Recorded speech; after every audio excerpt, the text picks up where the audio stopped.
Over the next few videos, I thought we'd have a quick look at some of the forms or structures that we find in American music.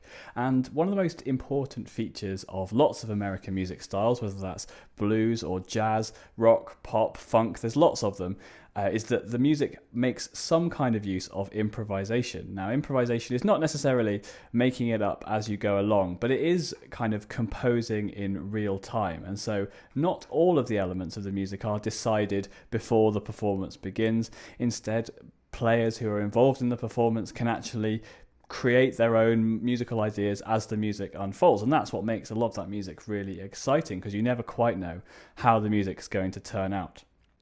In order to do a good melodic improvisation, like playing a guitar solo on a rock song or improvising over a jazz piece, does require that you have a certain idea of the harmony that's going on in the music, because depending on what chord the other musicians are playing, that's really going to dictate a lot of what you should be doing and the scale you might be using as an improviser.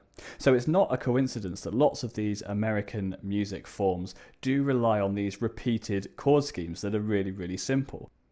So once you know a few of these really simple structures, you'll actually find they come again and again in lots and lots of different pieces of music. And it makes it much more simple for you to improvise, because you kind of know what's coming up in the music and you can build your musical ideas based on that. So probably the most iconic repeated chord structure that we find in all of American music, and perhaps all music in general, is this thing called the blues. And it's so simple but so powerful and expressive. Normally the blues takes this 12-bar repeated pattern. That's all it is. So it's 12 bars that just repeat again and again, and that's what gives the music its form. You know that the music essentially is just this series of 12-bar patterns, and there isn't that much variation from that.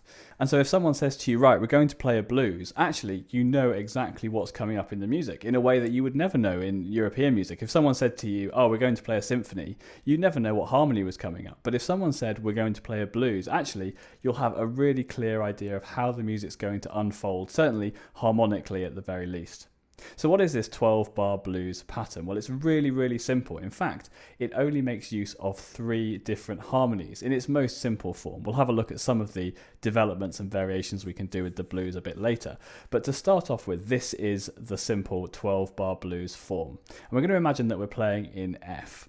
So here's F, our tonic chord. This is the kind of home key, the home note of the music. And we'll play that chord for 4 bars or 4 measures. And that really helps to establish the key of the piece every time we come back to the beginning of the 12-bar structure.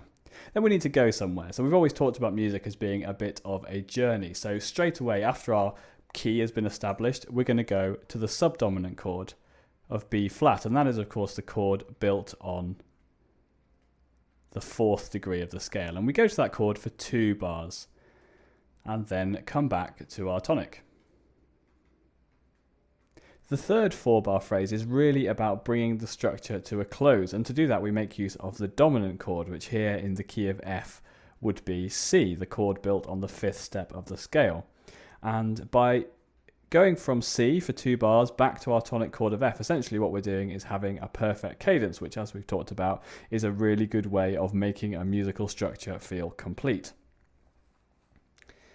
And that's all there is to the blues in its most simple form. If you go out and listen to any piece that's by a blues singer, B.B. King, John Lee Hooker, any of these people, Muddy Waters, you'll hear them using this really, really simple structure time and time again. It's not to say that the music is simplistic or it doesn't have any depth, because you'll hear those people singing and you'll hear the emotion and the things that they're able to communicate with such a simple structure.